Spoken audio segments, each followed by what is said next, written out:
Good evening and welcome to the Arizona Historical Society. I'm Bruce Dingus, Director of Publications and Editor of the Journal of Arizona History. And we're here this evening to welcome Jeff Guinn, the author of The Last Gunfight, the real story of the shootout at the OK Corral and how it changed the American West. Jeff is former book review editor of the Fort Worth Star-Telegram and also the author of the recent bestseller, Go Down Together, The True Untold Story of Bonnie and Clyde. So welcome, Jeff. I'd like to start out the conversation this evening with the question that I'm sure is on everyone's mind in this room. There are basically three iconic events in the history of the West of the Imagination, as we call it. One of them is Custer's Last Stand, and the other is the Alamo, and certainly the third is the gunfight at the OK Corral. So the question is, why? Do we really need another book on the gunfight at the OK Corral? There's obvious evidence why we need another book on the gunfight at the OK Corral.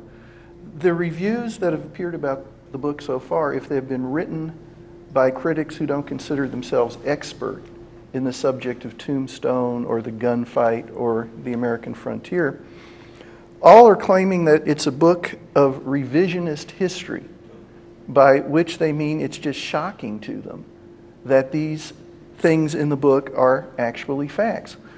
One reviewer said he was stunned to learn that the battle didn't actually occur in the OK Corral, but in a vacant lot some yards away. I think we can thank Bill Breckenridge and Stuart Lake and some others for that. I think trying to write later about the gunfight at the vacant lot near but not at the OK Corral doesn't have the same ring throughout history. People also seem to be astonished that instead of talking about cardboard cutout participants, we're talking about real human beings, men of their time, who had good qualities and some flaws. Everyone seems staggered by the fact that Tombstone might have been something other than a dusty little desert hamlet. The fact that there are so many intelligent readers who would certainly say, truthfully, they care a great deal about history, don't know these very basic things, let alone the complexities of the place and the time. That's why we need another book about Tombstone and the OK Corral. Well, I'd like to spin back on your dusty little town comment, because I've lived in Arizona for almost 35 years, and I've spent a lot of time in Tombstone. And I had the pleasure of reading your book in manuscript and then rereading the published book just this week. And it struck me as I was reading it that it's very difficult for any of us who know Tombstone today to imagine it in 1881. And it's such an important part of the context of what happened there on October 26, 1881, that I think it would be helpful if you could tell us just what kind of a town it was back then. Well, I'm willing to bet if I asked this audience who they thought my favorite character in my Tombstone and OK Corral cast was, by the time I finished the book, they might not guess it was the town of Tombstone itself. It was such a vibrant place, sophisticated not just in terms of a mining boom town, but in terms of towns all around the country.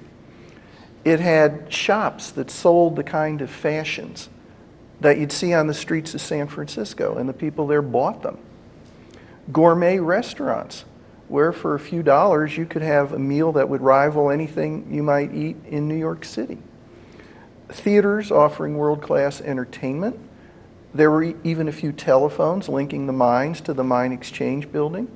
The town fathers are about to start debating putting in a sewer line on the main street of town. This is a place that simply is not given its proper credit in a lot of the films and the essays and so forth today. It was much more than it's given credit for, just like the history of Southeast Arizona and the history of the American frontier is much greater than most people realize. Well, the other important part of the backdrop for this story is politics. And those of us who are Arizonans know that today's politics in Arizona are at the very least complex. And we sometimes think that border issues are insoluble, and yet when you read your book, I think you'll discover, first of all, that border issues go back as far as we can imagine, and that our politics today don't have anything on what they were in 1881. So if you could give us a little bit of an idea of the setting that the Earps and the Clantons operated in, I think it would be helpful to set the tone of the book. Well, the border issues to begin with were very real, extended, and intense. It was certainly felt that trading between Americans and Mexicans was something you would want, but bandits on both sides of the border preyed on merchants. There was certainly some cattle rustling being done. A lot of people tend to think it was one-sided, that the cowboy faction would just run into Mexico and raid indiscriminately. But the fact remains there were also Mexican bandits who came north over the Rio Grande. It's fair to say that if some of you I know are just back from the Texas Ranger Museum in Waco. It's a wonderful place, and they've got a lot of great history there. And if you read the reports about the rustlers that the Texas Rangers were trying to drive out of Texas, they weren't trying to drive the rustlers out because they were stealing Mexican cattle.